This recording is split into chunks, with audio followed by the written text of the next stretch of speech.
Today I'm going to share with you what I got this week at the thrift store for $5 and under. That's right, $5 and under. And I got something that's going to help me in my survival series. First thing I got for 75 cents was this beautiful candle. It's a caramel candle. Now, as you know, I love making my own candles, but this is a mason jar, so I can use the mason jar as well. And it smells really good. So I got this for 75 cents. Now this week the blue tags were half off, so I only paid 35 cents for it.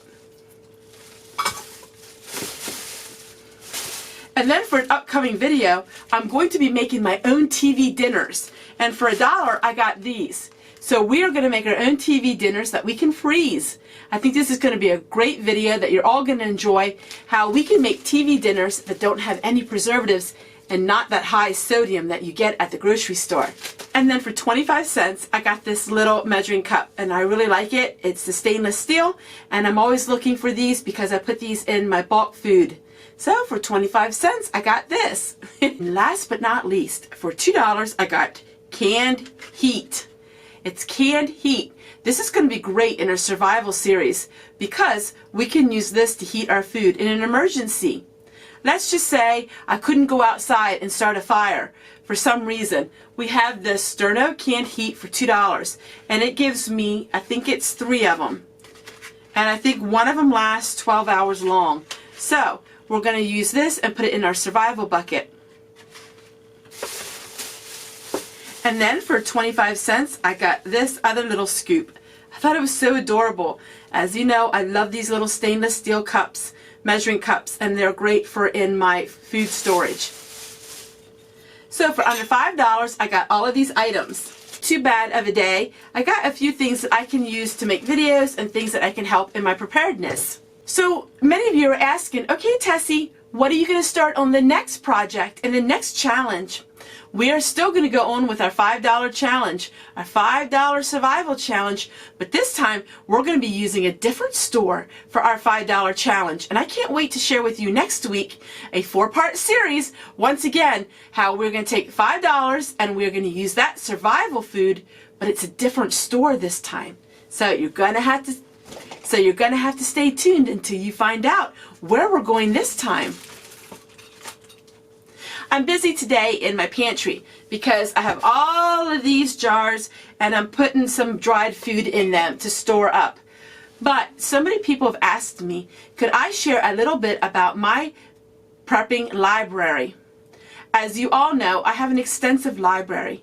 I have a library that shows a lot about canning, prepping, food storage, and all kinds of things. I want to share with you a few of the books that I really enjoy that are very unusual. They're not the kind of books that you're going to see on all of the survival channels. A lot of times you will see the prepping library, and oftentimes they will have the same books. But I thought I would go with something a little more unusual. Books that are very easy to find, extremely cheap, used, but something different than what you see on the other channels. Many of the channels, like mine included, we have so many challenges. And a lot of times you scroll through all of the videos and the same channels have the same challenges. And when you see one person do something, you kind of get tired of seeing everybody else do the same thing.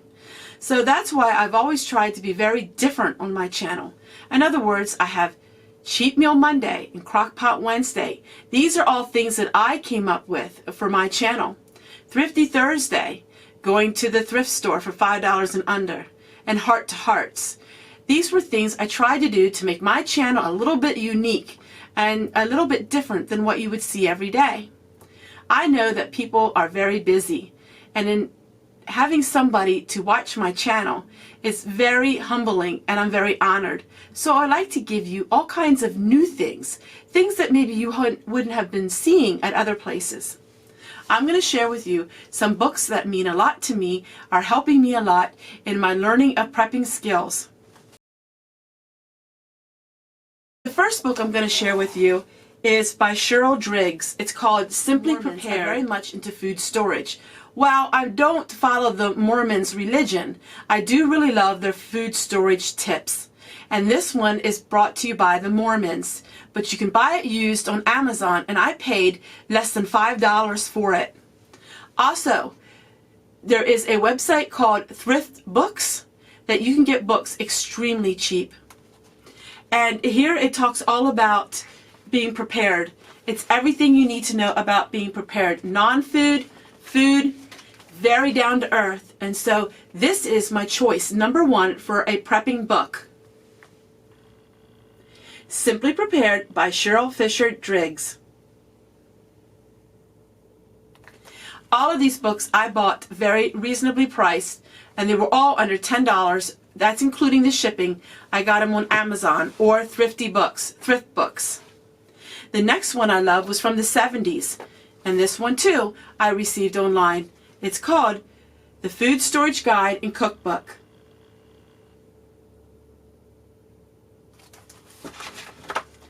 And it is by Sam and Andy, 1969 Food Storage Guide and Cookbook. This is a really good one for food storage. It is written in big print.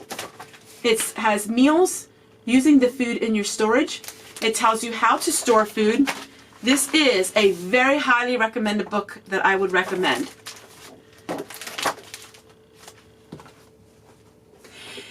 Now, I bet you're saying, okay, Tessie, well, these are books that are great for homesteading and great if you have an acre of ground.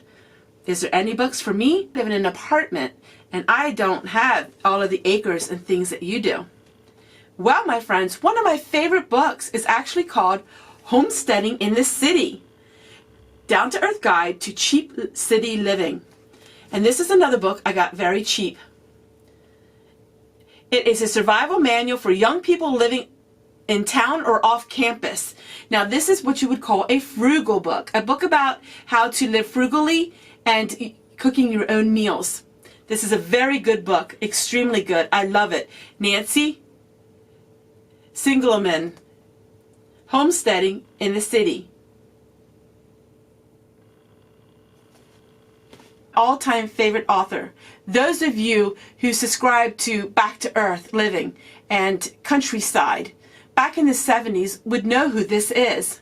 She is my go-to person for living frugally, learning how to homestead, and maybe, just maybe, being a little bit off the beaten track as far as when it comes to some things that she does.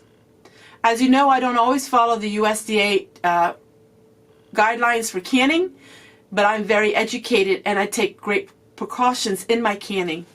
And we want to talk about Jackie Clay. Jackie Clay is my ultimate favorite person when it comes to living frugally and canning. You will find things that she does very non-mainstream. You will find things that she does very not acceptable to some people. But I love Jackie Clay. She talks about canning cheese and milk and canning butter. She talks about all these things. This is Jackie Clay. And this is one of her books. Now, this one here is a little more expensive. It's very hard to find. This is the Bible of home canning when it comes to survival skills in canning. Growing and Canning Your Own Food by Jackie Clay. This is used and I paid $20 for it, but this is my favorite all-time book.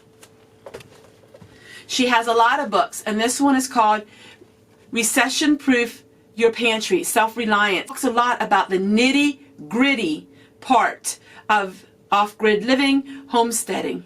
This is not the fancy homesteading that you will find maybe in some of the 20th century type of books.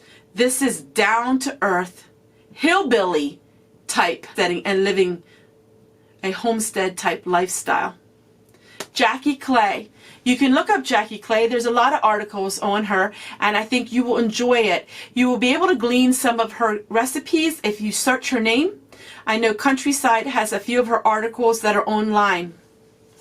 Another one I really enjoy is called Becoming Self-Reliant, How to Become Less Dependent on Society and the Government by Ken Larson. This is great for producing your own food. This is great for learning how to store your food, how to live in a grid down situation, and how to save your money in different areas. That would be recession proof. This is another really good book. This is a book that the men would also enjoy.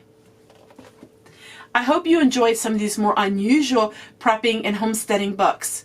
I have a lot of books to share with you, but I wanted to share with you the main books that I use. 90% of the videos that I make, they are videos of the things that I have done in the past. They're not new things I'm doing just for videos. They are things that I have done by reading in books. I choose to read and gain my knowledge from books. Books is where I gained everything that I know. Reading, and then it's through doing the things that I've learned in these books.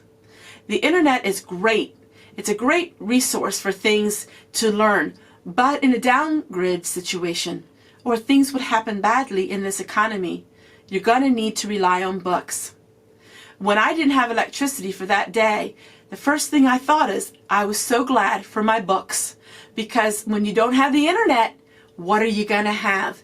You're going to have what's up here, and you're going to have what's in here. And I don't know about you, but sometimes what's in here gets lost in there, but what's in here will always stay the same. Take care, everyone, and we'll see you guys tomorrow. Hey, everyone, it's time for Fanny's Diary, and we're on January the 18th, 1943. Today, Marion and I went to E-Town. The ground still is so cold that it's covered with snow.